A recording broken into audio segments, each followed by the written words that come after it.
evening to you. We do typically have people coming in from the West Coast and the East Coast and everywhere in between, plus from Europe. So I think when we do something at noon Eastern, we can get some Europeans in too. So welcome to this theological discussion, this reading group that we've been doing for the last few months now, bringing in theologians from various disciplines to have a discussion about articles or journal pieces they've written. And today we do have two such people. We have Dr. Natalie Wigg-Stevenson, who teaches at Emmanuel College in Toronto, joining us to discuss an article she's written. And then Dr. Bryan McCarthy, who teaches at the University of Pittsburgh at their Greensburg campus in Greensburg, Pennsylvania, both writing around issues of pastoral care and mental health, and in Bryan's case, psychedelics. Just a couple of things before we begin. A reminder that this is a conversation. The views contained here are those of those who speak and is available for information and educational purposes only. This is not a substitute for medical advice. You should always consult your doctor or your therapist or your psychiatrist around matters of personal health, especially in this case around matters of mental health. These substances that we will talk about, some psychedelic substances related to the research, are illegal under federal law in the US and in Canada and in many other parts of the world. We do not endorse the manufacture, use, or possession of illegal drugs. Again, this is for the educational, connecting to the research that's happening around the world now around mental health and spiritual matters and psychedelic substances, especially psilocybin and MDMA. So that's just to get that out there. Please, if you're dealing with a mental health crisis, please, please, please seek help and talk to a therapist or psychologist. And but it would be something in this discussion will be helpful for you as well if you're dealing with that. So I'm Hunt Priest. I'm a priest in the Episcopal Church, and I live in Savannah, Georgia. I had the good fortune to be in a research study at Johns Hopkins back in 2016 of religious professionals. It was a study sort of around the issues of following up on the research around mental health at Hopkins and NYU and other places. They were looking for religious professionals from 4 religious traditions: Christianity, Judaism, Islam, and Buddhism, and 24 participants in those. And the results will be published very soon, so please watch for that. We're very excited about what that'll show. So enough about me. I want to turn it over to my colleagues and now friends, Natalie and Bryan, to have a discussion around their work. This topic is so interesting to me personally, both spirituality and mental health, and psychedelics and mental health, and psychedelics and spiritual growth and development, which I think we'll touch on all of that today. I want to thank my colleague Tim King for running the back office and the technology and actually bringing this to fruition. He does so well. So thank you all. Bryan. Thanks, and thank you, Tim. I really appreciate you inviting both of us, and I think it was such a fantastic combination, and that's really, Tim, your intuition on that, and I think you're totally right on, and I love the connections between the work that both of us are doing. Natalie, I appreciate you being willing to do this with us, and I want to talk about lots of things in your piece, and anything you want to talk about in mine. I can also suggest things in mine if that's helpful. One thing that I think is fantastic about your piece, and that I think should connect to a lot of people broadly, even those that in psychedelics we call the betterment of the well, whatever that means. But I think a lot of people who, haven't been diagnosed with anything, but where there's a pretty serious touch point with the things that you've said in this piece of yours. And that is when you raise questions about feeling. And there's a point where you're talking about your doctor, or it's your psychiatrist, and she's sitting down on her computer, and I love the writing. It's hilarious, the tappity tap, and she's tapping away at her computer, and entering in things, notes that I guess from the meeting, and decisions about medication alterations as a result of what you're saying, and she says, "So how's your focus?" And you say, "Honestly, not great." And then you kind of say, "But I'm happier, and I have, I'm feeling the love of my family, like not just intellectually, but I'm feeling it in here, and that has to be good, right?" You say, and it's like I'm like, yes, of course. And, the implication I think there is that larger regimes of like regimens of medications before that might have made you feel muted to some of that. You talk a lot about how you're giving up the beautiful along with getting well, and the conflict that appears, at least to me, of if you happen to give up one in favor of the other, that it becomes this package deal. And then you go down and you start going theological and talking about Schleiermacher and how his whole thing is that our apprehension of God happens entirely through feeling. And that if you don't hear God anymore or hear voices, but you also don't hear God, and hearing voices is not the only way to hear God. It's like if we're so muted that we can't even have the Schleiermacherian affect that comes from, that is God's primary way, in his view, of God speaking to us is through our heart and through our feelings. If we don't have that anymore because we've muted it with meds, then how do we even commune with God?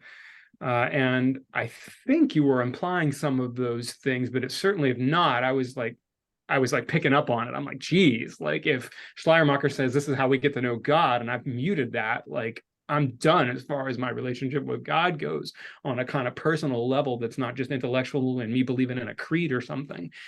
First of all, am I getting all that right? Yeah, so first we should say to the group, we did some pre-chatting like a month or a couple of months ago about this, and I too want to express my gratitude to be here, to Tim and Hunt for pulling this together, and to Bryan for the conversations we've already had preparing for today have been really eye-opening and exciting, and I feel like the places where we connect, there's so many through lines that we only have 25 minutes, so I don't want to talk too much about my stuff. I want to get into it. But yeah, so part of what's happening there with Dr. B, and I have such a fear one day she's going to find this article online and read it, because I don't want to hurt her feelings, because she's wonderful and a wonderful caregiver. But part of what's happening there is that she has a very particular and narrow, defined biomedical regime, a psychological regime, and a psychological regime that is very defined by the DSM, the diagnostic. Oh gosh, what does DSM stand for? It's the handbook of diagnoses. Yeah, that you can have pinned on you. And it's a helpful tool, obviously, when one needs a diagnosis and treatment for it. But it's also a tool that really narrows what we could understand a human being to be, what human flourishing might be, what wellness might be. And it certainly strips away those spiritual components of life as well. And so part of what was happening with my meds in that moment was that with certain psychological conditions, you can have such extreme emotions and of love and of ecstasy and connection to the divine, that's what ends up getting you diagnosed. Whether that's what gets you diagnosed or the condition is what's causing it, who knows? I mean, this is a conversation we can have, but part of it was that the medication had kind of calmed that enough that it wasn't overwhelming anymore. Seeing the face of God can be, it's overwhelming. It's a thing that we are consistently cautioned against doing in scripture. It makes heads explode if you're a child of the 80s and know you're Indiana Jones. So there's a danger to that as spiritual people we know, and something in the pharma that I was using was calming that for me in a way that it didn't become overwhelming. And that's part of what I was trying to communicate to her of, yeah, actually now these spiritual experiences, I can't go to the desert for a year. I have 3 children and an overly demanding job, and I live in the city. And so I can't go to the spaces where those experiences are actually possible. This actually creates a container where I can feel that love without it burning my face off. And I wanted to say, this is working. This is doing what I want it to do. I'm kind of living the life that way. And her response, the response that comes out of the DSM, which is shaped by certain kinds of norms, is, but how you doing at your job? Are you still productive? Are you still a tool of the capitalist machine? Can we squeeze more out of you? And my response is, I don't want more squeezed out of me. I want a safe container to feel. And so they're competing needs in those regimes. And I think that we, at the heart of that is a view of what a human is and could be, and what human wellness is. And I think that's a thing we share of these across our articles of what is a human, what is wellness for a human. Yeah, and I really liked when you said 155 milligrams, I think, makes you fully human, and then, but she wants to give you 210.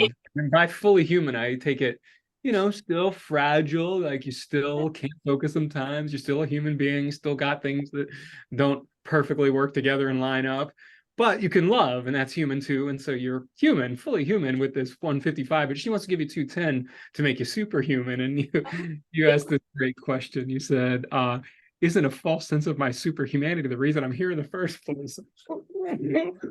Yes, these false illusions of grandeur for bipolar disorder. So it's like, okay, I'm here because I think I'm too awesome.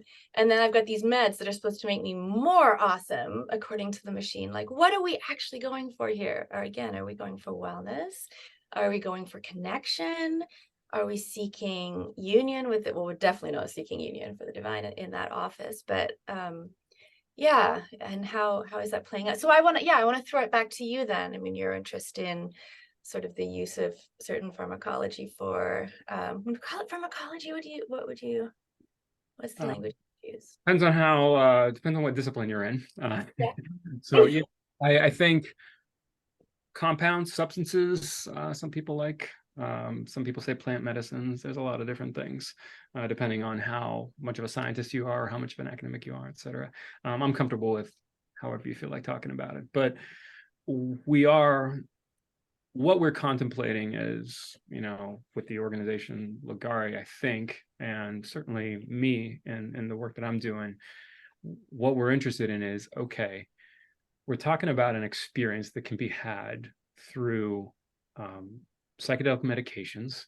And, a lot of people do see them as medications. And I mean, medication is kind of a hard thing to define anyway, as is drug. But on the idea that it's something that you can take that's a chemical that, can help, then if that's the definition of medication, I think it's pretty obvious that they are medications. And so we're talking about, but they come with an experience, and sometimes that experience is not easy. And so if the question is if this is somehow helping people in a psychiatric way or a psychotherapeutic way, then what are the religious implications of that? And I think that's where you and I are asking really the same question. You're saying, what's the what are the religious and theological implications of being given an SSRI, or I forget the other one that you were taking, started with an L, mood stabilizer or something? And what are the theological implications of, now if I take too much of it, I can't feel? And what does that mean for being able to relate to God and also to relate to others, to live out the love commandment, really?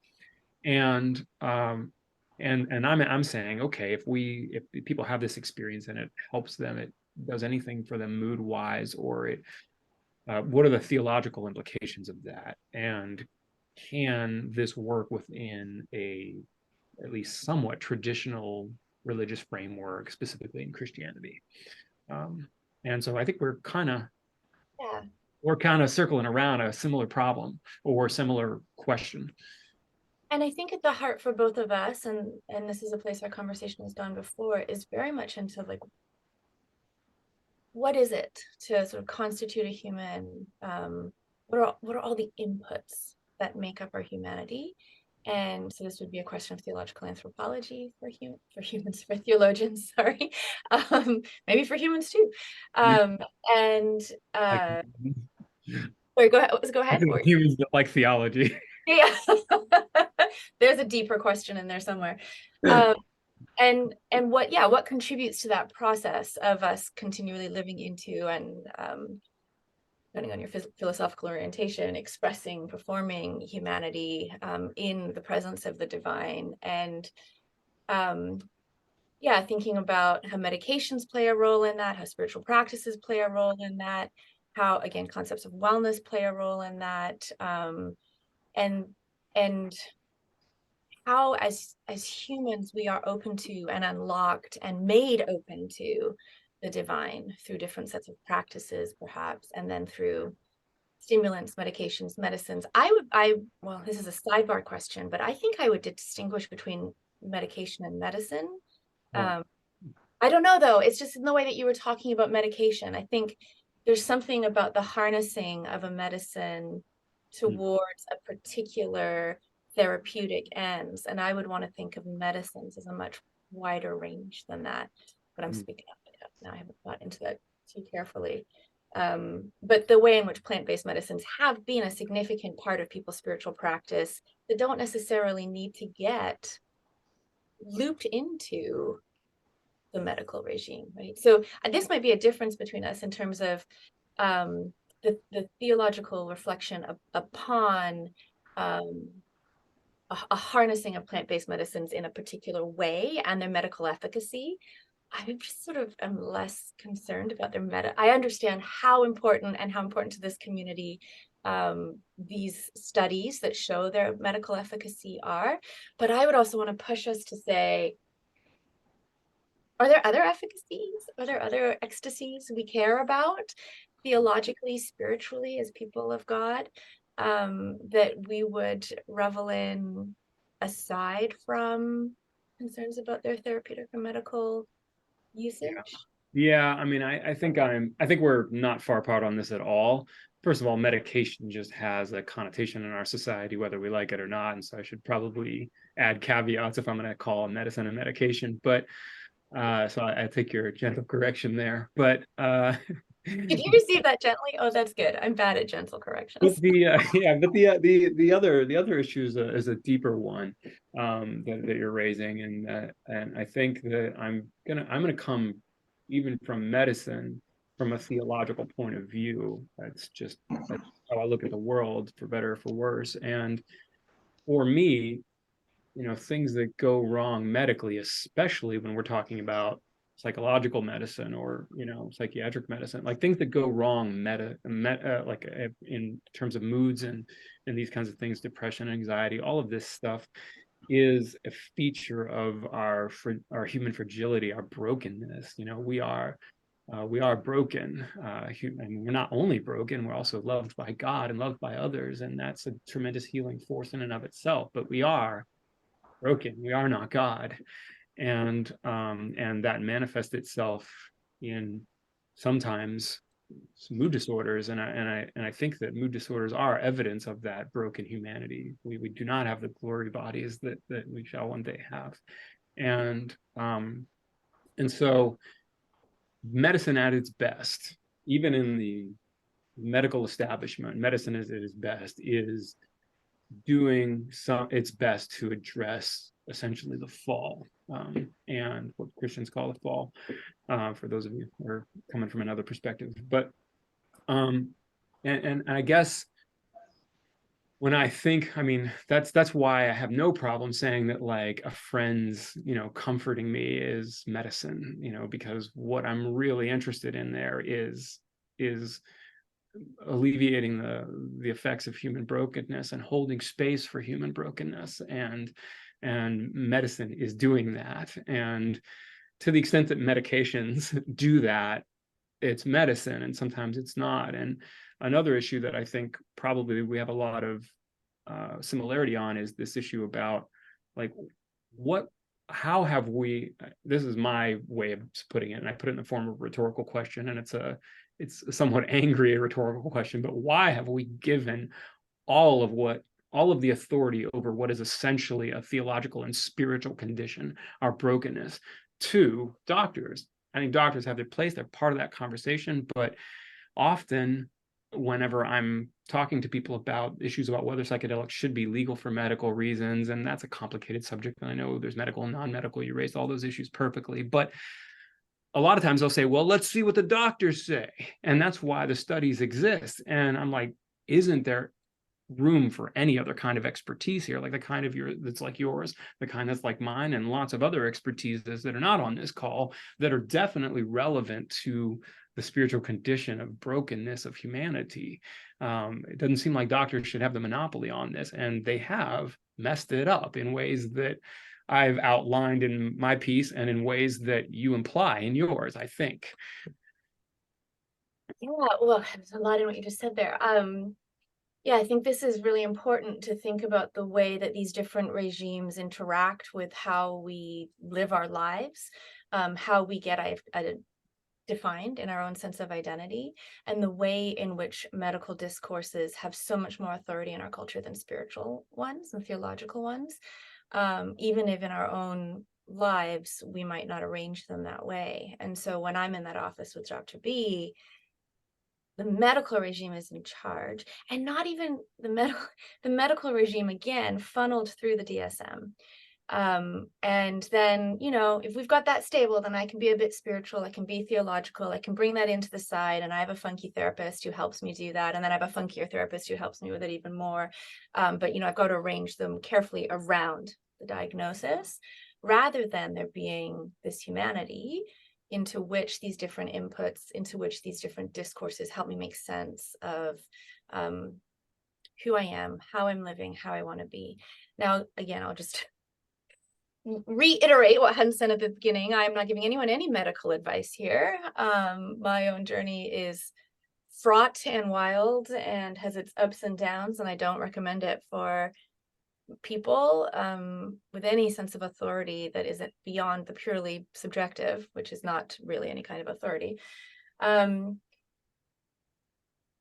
But framing with this question of brokenness, where you started in that statement, is really interesting to me. I felt myself bristle when you named mood disorders as a part of the fallenness of condition, the condition of fallenness. I agree that creation is broken, that there is a brokenness and a wounding to humanity that God is seeking to redeem and drawing us closer to God's self, to be transformed continually into the image of God through the process of sanctification, which happens upon us and inside us and through our flesh. I'll pause there, because sanctification is usually where I just want to revel and be happy. I lost my train of thought because I get so excited about sanctification. So I don't know if the set of things we call symptoms of a mood disorder are part of my brokenness, or if there is a brokenness around the capitalist life we are all plugged into that turns a set of things that I wouldn't necessarily call symptoms, but the medical regime would use the language of symptoms for. It turns them into impediments, but the brokenness isn't in those symptoms, it's in the way they get exacerbated. And that actually, if I weren't living in the, well, I mean, it's impossible to not live in this culture, but if we weren't being sort of channeled towards those particular productivity ends, perhaps these wouldn't feel like fallenness. Perhaps they would feel like, I mean, at the end of that piece, I think I talk about like maybe Augustine was nuts, and I'm using that ableist language very intentionally as somebody who is interested in what we would call crip theology, which is an intentionally sort of offensive term being reclaimed by those of us who want to say, like, there are ways of framing our experiences diagnostically that I have to submit to that regime if I want to be a professor, if I want to be overworked, if I want to be a mom, working mom, all those things. That was add gender to the list. Yeah, the brokenness of creation is so much more complex in the way it moves through culture and society, and the paths of redemption are so much more complex as well. And I think Augustine was crazy, and I think he was maybe crazy like I'm crazy, and I think maybe I don't get to see God as much as Augustine does, because he got to sit in a garden and steal pears, and I have to drag the garbage to the curb by 7 a.m. every Tuesday while trying to get the kids out of the door before I teach my doctoral seminar. I love all that so much. And yeah, I agree with you and can completely take all of that into my kind of understanding of human brokenness. I definitely think it manifested differently than it could And I take all of that as itself part of the brokenness, the capitalist system that you're talking about and everything. And I'm glad you put it all that way, because I wouldn't want my comments to seem like it excludes that kind of way of looking at it, because I really agree with you.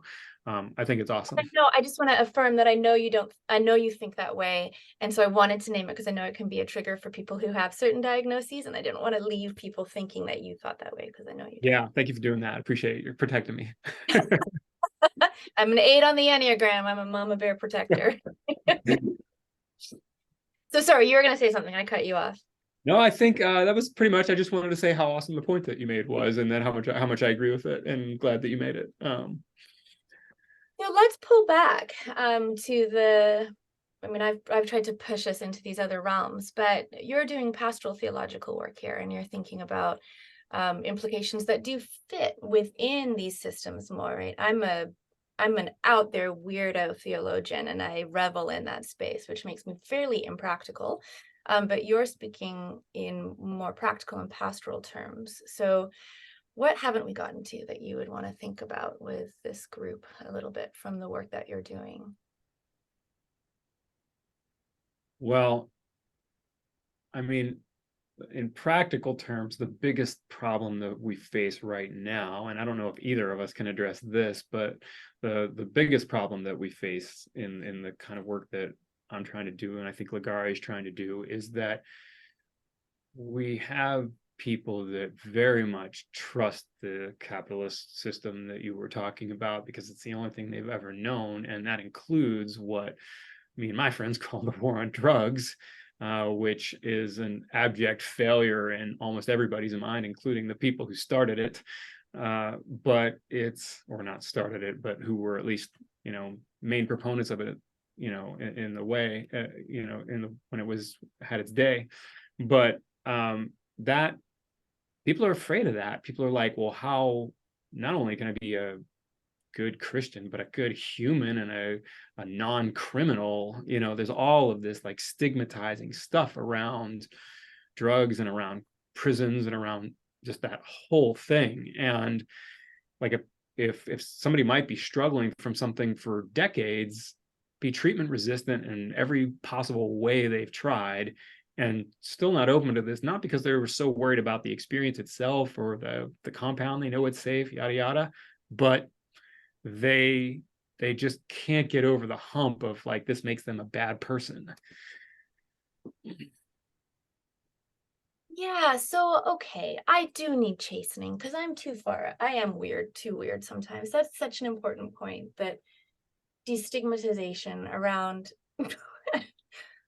many things that are stigmatized, but especially this is so important. Like, I think, we did the medicine medication thing a minute ago, and the idea of self-medicating being just like presumed to be problematic across the board, as if perhaps we shouldn't be involved in our own sense of our own care.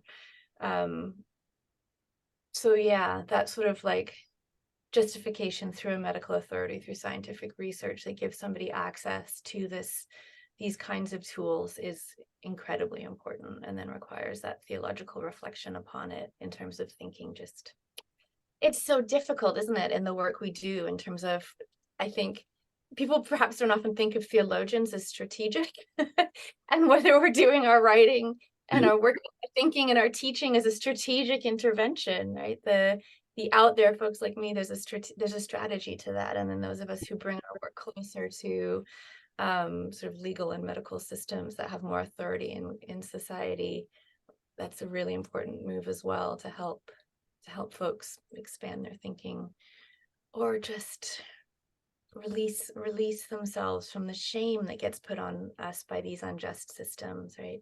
The idea that there's some intense connection between criminality and humanity, just like, it makes my heart hurt that someone would be less human if they're classified by an unjust system as a criminal because of a ridiculous movement in the 80s that was based on racism. Let's play that out, bringing in the intersectional lens. Yeah, thank you for making, that's really important stuff.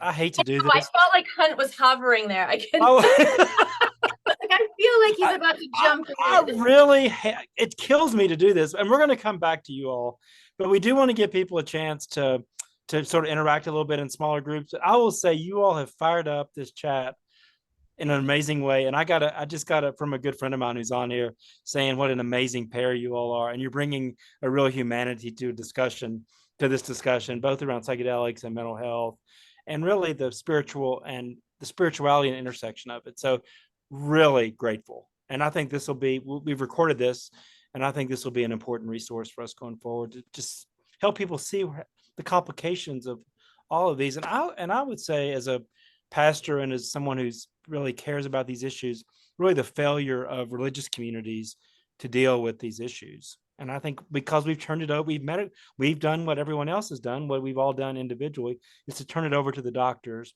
So, and we need the doctors. This, again, not disparaging them, but we've just let them do it when this is our purview too. I think we have, and that's one of the things I think that psychedelic research is bringing in, is that there's this intersection between mental health and spiritual health and experiences of God and mental health.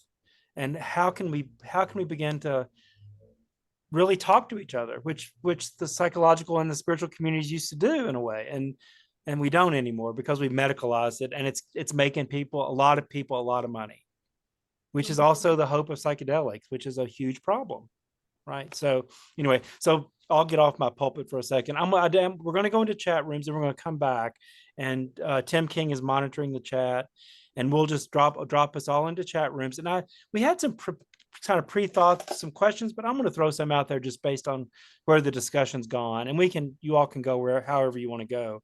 But one question I have is, how might these mental health symptoms, what might they be inviting us to explore as we just think generally about them, or about our own individual mental health challenges? What might the questions we should be asking of ourselves, of other culture, about those symptoms, and what those symptoms mean in relation to our own spiritual and mental health? And then how have congregations responded or not around addiction, around all kinds of diagnoses of mental health? And I would say poorly, very poorly. Again, we avoid it. And then how can we better think theologically about mental health? So just some ideas to put into the chat. We'll drop in, and then we'll call you back from that. And then we'll have some open conversation between those on the call and our panelists. But you all we've hit a really good nerve here, I think. So thank you all. And let Tim take us into small groups.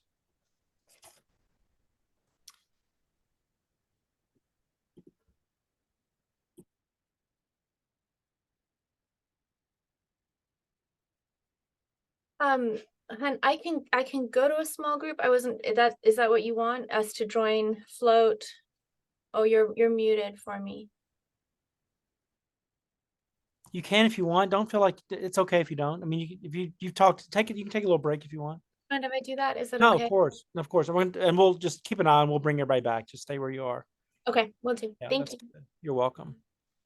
You're welcome.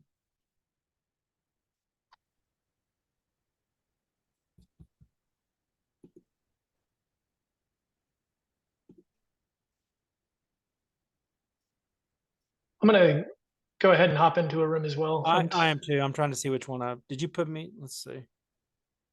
Oh, Tim, I didn't realize you were still here. Sorry. Oh, no worries. I guess because we're spotlit. Yeah, I'll just put myself in one that's got a fewer people. And David, and Mark, feel free to stay where you are or join one of these groups. It's totally up to you. We don't force small group participation. If anyone is having trouble getting in one, let me know before I jump out, and we'll be back.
We're back. We are going to open back up for some questions and either responses from the group. We want to honor the time we're booked till 1:30, but and I understand people have other things, but so if you need to leave, please feel free to. But if you can stay, please do, because I think these questions will be edifying for all of us. Comments that we bring back. Just a couple of quick announcements about Ligare. The study that I was a part of and several others on this call should be released in the next week or two to a pharmacological journal. And then there will be several kind of public facing articles about that. And then I hope, and a lot of us hope, it will begin to spur and ignite a religious conversation around mental health in general, around spiritual growth and development, and what's possible with entheogenic use of psychedelics being in a safe and legal setting, obviously. So it's just, we're still learning. There's a lot to learn, and figuring out how the Christian and Jewish and Muslim communities and Buddhist communities, whatever, interact with this, and not getting out too far ahead of ourselves, but not being afraid to begin to talk about it and to create ways for people to be honest about their own interest in it or exploring it. So watch our email we are planning some events. We just need to let the study drop before we can actually get things on the calendar. So it's really, we're ready. And as soon as we have stuff booked, we will let all of you know. So Tim, was there anything in the chat that seemed to be maybe something we could jump out there real quick, or just let people raise their hands on the little icon? Yeah, I think a great place to start off, was a handful of comments specifically about brokenness and that lens. And then we've got another, Alexander, I hope this is all right to read. If the system is intentionally designed to extract, suppress, control, and separate, and then people have an organic reaction of anxiety and depression to that system, A, is the system evil? And B, how is sin expressed, defined? I think that's another great question. Hitting on these ideas of what's going on in our system seem to really strike a nerve with a lot of folks.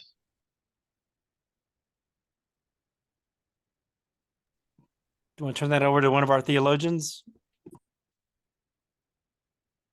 Yeah, I saw that question in there and couldn't resist actually responding to it a bit in the chat, because I really appreciated that one. I was pumping my fist with excitement at it. I think we feel torn between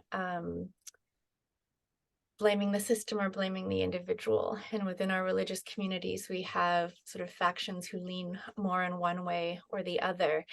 And that I would want to highlight the dynamism of the relationship between structural and individual sin, and not dismiss one or the other. But what your question got me thinking about, while we were taking, I didn't join a group. I was taking a pause to think through what we'd been discussing in the first part,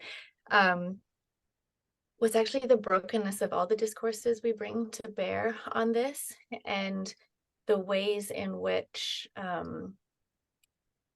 we're trying to assemble tools that will help us navigate life and life in relation to the divine, and that mental health is a significant part of that. And all the tools we have are broken. And I think we were talking in the first half a lot about how the medical regime and medical discourses are broken. But we didn't talk about how the theological regimes and the theological discourses are broken, and that there are places where they can speak together and speak apart and see. And I think this is a really important point in Bryan's article about the tools we have to discern what parts we can bring together, and where there's help and health and healing, and where. So there was a bit in the chat about sort of brokenness and sin and false and true self, and these different languages and concepts we have in our traditions, whether they're medical, psychological, theological, philosophical. I think discernment is what has arisen in Bryan's article, of being able to move among those fluidly and try them on. So even the question of how do we define this, I would actually say, I don't think we can, but what we need to learn more with is how to sit in the tension of not being able to, and to follow the dynamism of the Spirit's work among us that uses language to help us navigate that. And sometimes the language of sin helps us navigate it. Sometimes the language of brokenness does. Does that make sense? Am I speaking to that question? I'm trying not to ask, does that make sense anymore? Because I'm very aware that that is a thing that women do. If we're going to be intersectional here, there's a lot of discourse out there right now about how women and people with mental health issues always ask, am I making sense? So anyway, I'm trying to ask that question less, but nevertheless, does that make sense? Am I speaking to that question? Alex, are you out there?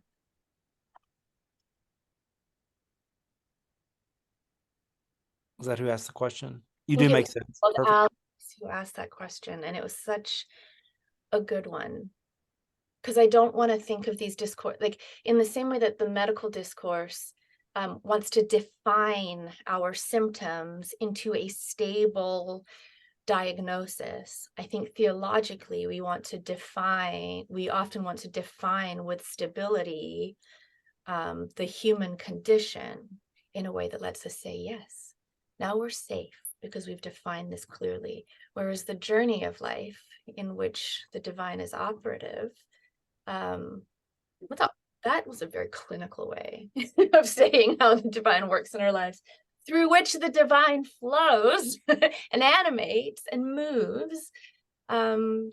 It doesn't let us settle. The Spirit doesn't let us settle. And that's why the ways we approach our theological language, I think, are too desiring of that safe resting place. We need those as well, but I'm interested in how they keep us moving. Help us with the movement that is inevitable. I've got a question for you. Well, we've got other folks lining up. I'll ask mine as my prerogative of helping host, and then we can go to others. So in talking about these experiences that are so revitalizing, I also come from the evangelical tradition in which I went to summer camp, and man, did I give my heart over to the Lord year after year, like concert after concert, speaker after speaker, and I wanted to feel that experience again. Would you talk about that tension of the role of experience and the ways that that can also lead us off track sometimes?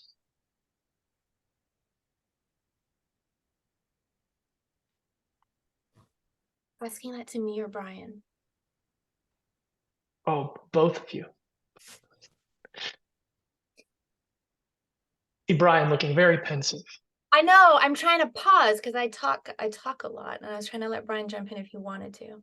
I mean, as some of you know, I'm Catholic, so we think about this from a very sacramental point of view, according to which there is no way to experience God or to interact with God or to even talk or think about God without interacting with our bodies and each other and books and tables and chairs. And it's like everything is mediated, and anything that has anything to do with God, whatever that ends up being, is going to be mediated through the furniture of our lives. And but that's the complicated news, not necessarily the bad news, but certainly the complicated news. But the good news unequivocally is that also means that that's how God speaks and works, and that God, and probably my favorite phrase, has his fingerprints on everything, or God's fingerprints on everything, to avoid the language problem there. But I think on the question of being misled, that's the complicated one, because yes, it's not only God who speaks and acts through this medium of our world and our physicality and our materiality. It's also everything else, and that is where the brokenness part comes in. And when I use the word broken, if I'm talking about systems, I mean it almost as literally as a metaphor can imply, which is that there's something wrong with the system. But when I'm talking about people, the reason I use broken as opposed to some other word like imperfect or something like that, is because for me, more than any other word, broken communicates the emotional experience of our imperfection.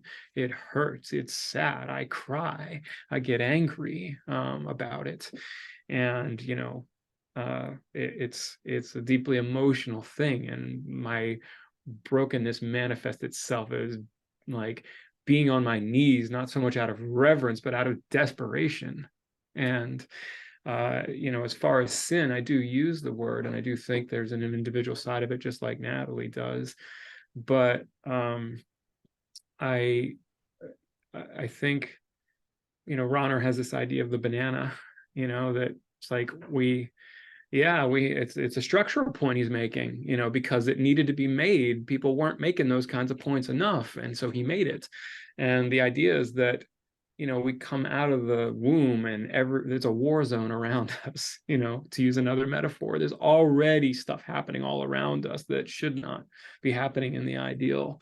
And we can't even eat a banana without it, you know, exploiting somebody else's labor, you know, in another country, or making us sick if it's got some kind of pesticide on it or whatever. There's just a million things wrong with something so innocent as feeding myself. And that is how he describes original sin. We're born into a world that's already structurally composed, that we cannot help but participate in the things that are going on that should not be going on. But also, I contribute my own to that web. You know, there are things I do and I'm like, dang, shouldn't have done that, especially when I hear how it affects somebody. And it's like, I definitely sin. And that all too is part of this brokenness that I'm talking about. It's not, and I don't mean like when I'm talking about individuals, I don't mean like a broken toy, like I'm just no good anymore or something. But I have cracks in my armor, you know, I have cracks in this earthen vessel. What I love about Ronner's banana too, which is just a great shorthand. Can I stop and make sure I just answered Tim's question? Because I just want to say that, and it was your turn, I am actually interrupting you, but I just remembered that I wanted to bring it around and finish by saying that there is no way to avoid being misled by this material reality through which we experience everything, including God. God has God's fingerprints on that material reality, but we can't get away from the fact that it also has other fingerprints on it. And I think that all that we can do, and what I try to do in my life and in, you know, my my work, and in lots of things in between my life and work, if that makes any sense, is to hold space for other people's brokenness and to ask other people to hold space for my brokenness. And I think that's about all we can do in terms of being misled by the experience. We can't but pursue them. We can't but have them, but there may be some aftercare that's necessary, and that's what people are for. Natalie, did you want to? Yeah, just to say about Ronner's banana, the idea that we're Right. the structural sin. And what I love about the banana is that we eat it and it becomes a part of our flesh. It moves through us. It constitutes us. It actually powers our energies. So it's so much more, it's so embodied, similarly to eating the sanctified meal of the Eucharist. Gets into our flesh, gets into our bodies, right? I'm a Baptist, Anglican. I'm all this mix of things, and Eucharist is so central to my piety. It's in there as well. And I think that's the messy vision of the bread and the wine and the banana fuel our movement through the world. I want to say, I can see that hand. And then I also just want to say to Tim, yeah, man, I'm from that world too, right? That's how we know each other. And that desire, like I converted at camp on that night around the campfire as the music was playing, and I was moved, and something opened up inside of me that connected with the divine.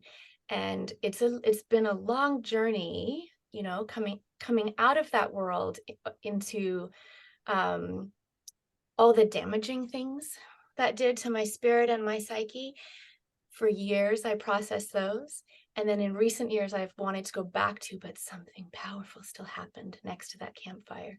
Something powerful still happened when I raised my hands in praise. Something powerful still happened when I spoke or speak in tongues. And I had to let those things go for many years, bring them back. Now I'm just going to keep going with the something powerfuls and stay with me. I can't see anyone's faces, but something powerful happens in mania. Something powerful happens when you're having really good sex. Something powerful happens with really good food.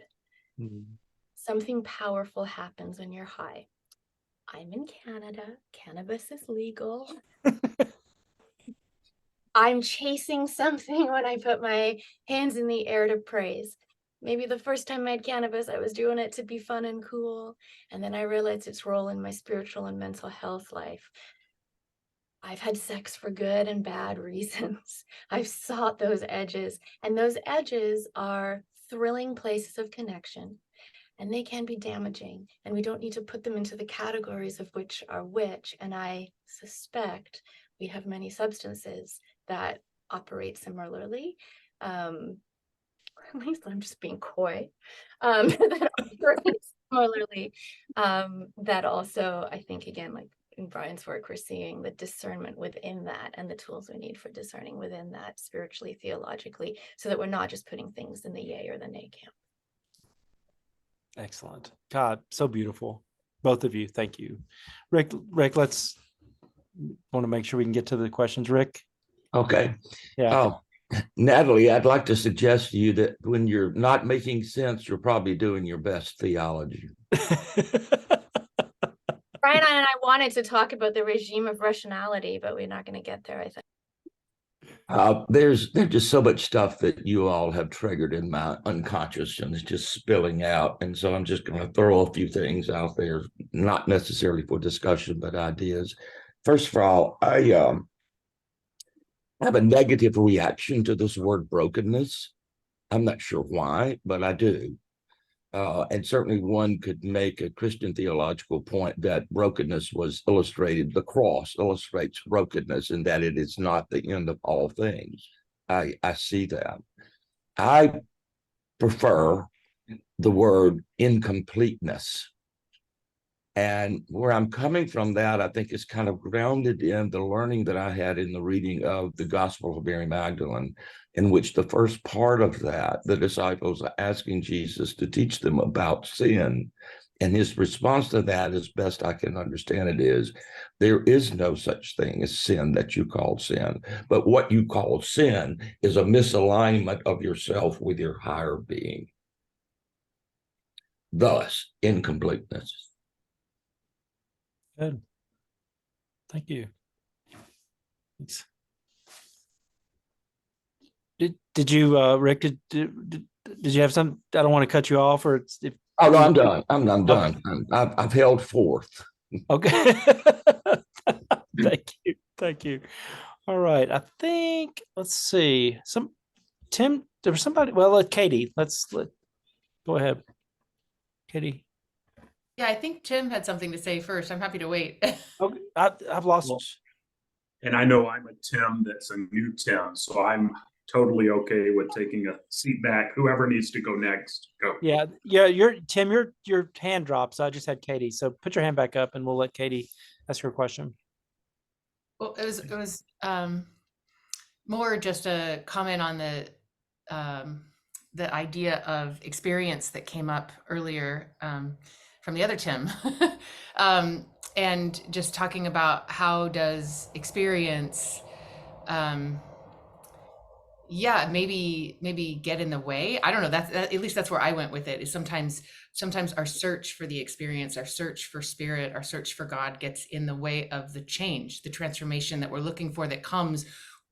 For me, I search for God or spirit, and I'm looking for transformation, but my search for experience can get in the way of that.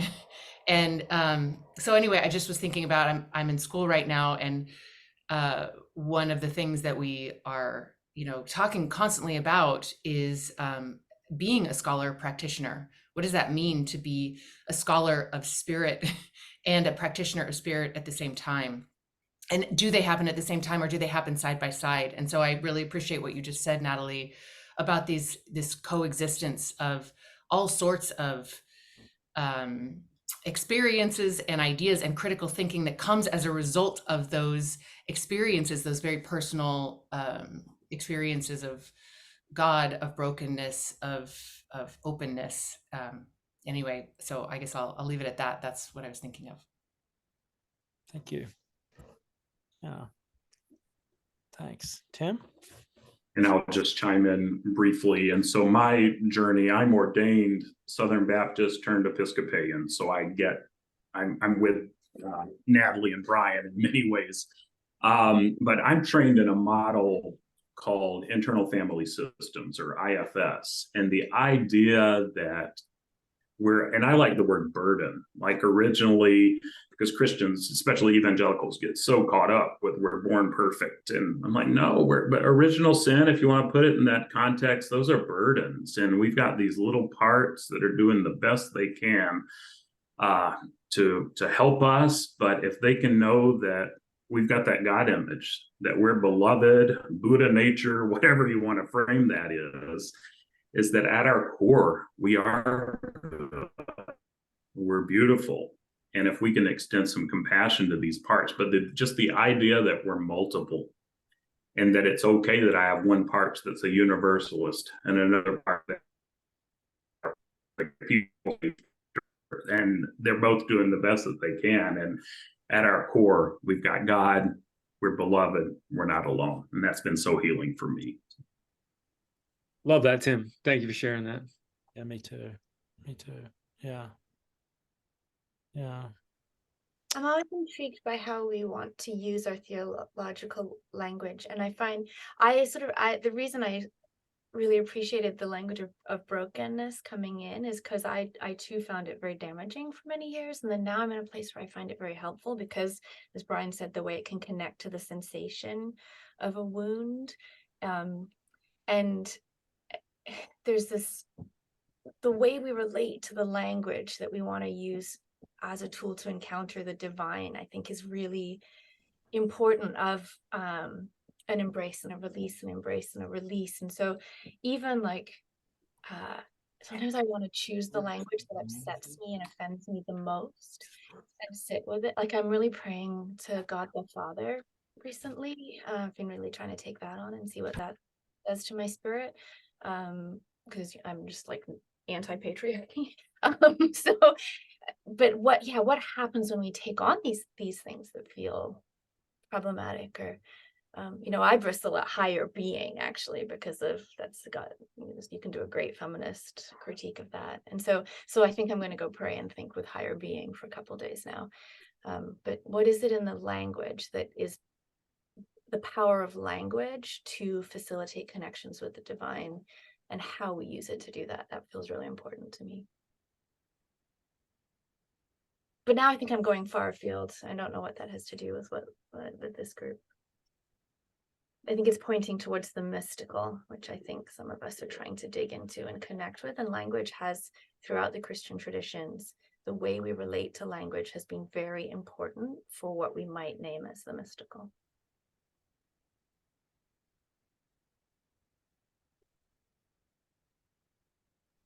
No, thank you. What about others? Oh, Roland.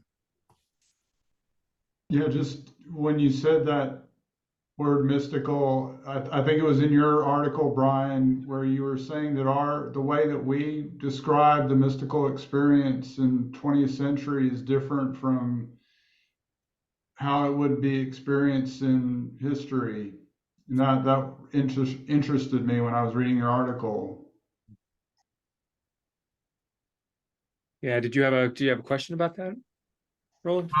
If you could expand on it, it was something that really struck me, because I mean, I know that's what, my experiences with psychedelics were really led me to a place of experience, having this, I would just describe it as understanding what David meant when he said that the Lord rescued him because he delighted in him. And I described that now, and it was 11 years ago when I had that experience, and I still get goosebumps from it. And I would say that was a mystical experience, but then maybe I think I'm not using the language correctly, or if I were speaking to somebody back from the 1800s, they wouldn't understand what I'm saying. Yeah, well, this is a giant debate, so I won't say you're using the wrong language. That's definitely not true. This is a debate in religious studies and in theology, in particular Christian theology. I'm not sure what they're doing with this problem in the other religions scholarship, but the thought is that what we call mysticism is really based on William James's varieties of religious experience, and that because we like what James had to say, or it sounds resonant with things that have happened to us, or so and so on, we go back and we look at things that mystics like Teresa of Avila or Julian of Norwich or somebody like that would have to say about, in their books, and we say, like James is nicely categorized into these like clean kind of boxes what mysticism is supposed to be, and he's using examples from history and so on to make the point. And then we go back and we look at Teresa of Avila or Julian of Norwich and we say, see, like James has told us that this is a mystical experience because of A, B, C, D. And what Dennis Turner, and some other scholars have said is that we're really being anachronistic here, and that there is no thing called mysticism that is transhistorical, that we can say that William James and somebody who takes a psychedelic and Teresa of Avila and somebody from an old, like a Hebrew Bible scriptural text or something, they're all experiencing the same thing. And the reason that I brought this up was mostly to keep it from defeating the argument that I was trying to make, because the argument that I was trying to make is that these things, that what happens in the psychedelic experience might be helpful to people, and I don't want that to get short-circuited by somebody going around and calling it mysticism, and then theologians saying, well, that's not a thing, and then it just ruins the possibility for talking about whether this might be helpful or not. And from my point of view, we don't need to justify the psychedelic experience by comparing it to Teresa of Avila. Like, if the psychedelic experience has some way of augmenting Christian faith and practice, then it has some way of augmenting Christian faith and practice. And it doesn't really matter whether Teresa of Avila was doing something that was similar, or whether Jesus was a mushroom, or whether Christianity used to be a psychedelic religion, or any of that stuff.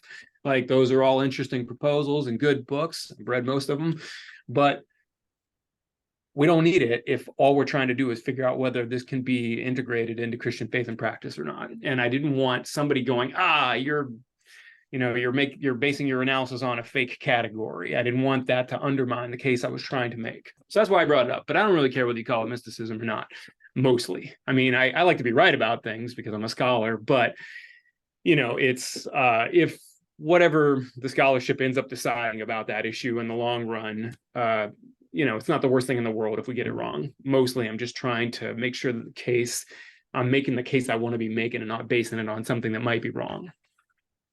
May I speak to that as well? Just to affirm your experience, Roland, and to say, call it what you need to call it to understand it. Who cares? But then, in a scholarly sense, I absolutely agree with what Bryan just said. And I get very nervous. I have a lot of students who will be like, I'm a mystic. And I'm like, what exactly are you basing that on? Because the people we call mystics and try to learn from, they had these intense disciplinary regimes that I am not witnessing my students participating in. And I wonder if what we can learn from that, actually, when I speak with people who are in communities that use psychedelics, is an intense respect for the power of the medicine and the way in which the concept of set and setting and the importance of having certain community practices. And I think there's beauty in the disciplinary structures that surround the use of psychedelics for spiritual practice. There are long traditions. And I know probably the language of discipline just threw a lot of people off. So, whatever your reaction to that is, feel free to just use a different word. But I use the language of discipline because it is a training of the body and a training of the spirit to be able to experience certain things through the engagement with certain practices. And so, I would say, but then also there are these secret rooms we go to where the spirit waits for us, and there are different doors to open to get there. And disciplinary practices and a careful use of different tools can get us there. Sounds like you went through one of those doors, Roland. Awesome. Yeah. Yeah. Thanks to all three of you for that, for Roland and for Bryan and Natalie for that. That was beautiful. And I do think disciplines, I think that's part of the conversation needs to happen in Christianity around psychedelics. What are the disciplines? What is the structure? What do we need to provide people that's not there so that people are both safe and can have the best experience and most helpful experience they can have? Paul, last question, and I'm sad, well, I do want to honor the time, but Paul, I want to give you a chance to let our Quaker friend get in there. Our Quaker friend. And Quakers aren't really Christians, It's good to see you again, Paul. Which is, good to be here. Thank you. Yeah, Bryan, beautiful. Oh, this has been remarkable. I'll look forward to the recording. So just to share very briefly, Quakers don't have any fixed canon or, rule book or anything like that. There's the notion that there is that of God within each of us. And the Quaker notion is if we can just get out of our way, get out of our head, we can have an experience of that. And so for my own Quaker approach to this, it's about default mode network. We can drop the default mode network, then we're halfway there. So just thought to share that. We can sit in communion with that. Turn our brains off for a minute, right? For a few minutes, a long minute. Any final responses from Natalie or Bryan before we close out on that or any other part of the discussion? Thank you so much, Natalie. Yeah, Really fun and amazing. I love. Oh my God, I love both of you all so much. Your heart is so good. I really enjoyed this. Thank you, Bryan. Yeah, each one of these we've had three. I think three of these now. Tim, is this the third one or the fourth one? This is the third one. They've all been the pairings have just been fantastic, and this has been just right on track with that. And you all are just, your students are so lucky to have you and to have you as their teacher and mentor and companion in their academic training. Really, golly. And if anybody had some preconceived notions about what theologians and philosophers are like, then I hope we blew those out of the water today with our two guests. Just fantastic. So we'll just please watch our email list for upcoming events. There'll be a lot happening in the next month or so, we hope, and around this, and hope just as a catalyst to get the discussion more robust and give you all more resources to discuss this in your own congregations, with your pastor, if you're a pastor, with your congregants, whatever the discussion needs to happen. If you need to have it with your children or your parents, whatever, that there'll be theological and just resources to do that. We are working with a group of spiritual directors to provide online group spiritual direction as kind of an integration circle. So watch for that. We're just really getting ramped up, and the release of this study is just a trigger for a lot of stuff that's coming. So thanks to each of you, and hope to see you on the next event. We'll get the recording out really quickly. We'll need to edit it down just a bit to get rid of some of the early chatter that we had when we first got on there, and just clean it up just a bit. But we'll get out pretty much anything that we've talked about will be on there. So thank you all so much, and we look forward to seeing you again. Thanks again, Tim, for pulling this together. Blessings, everyone.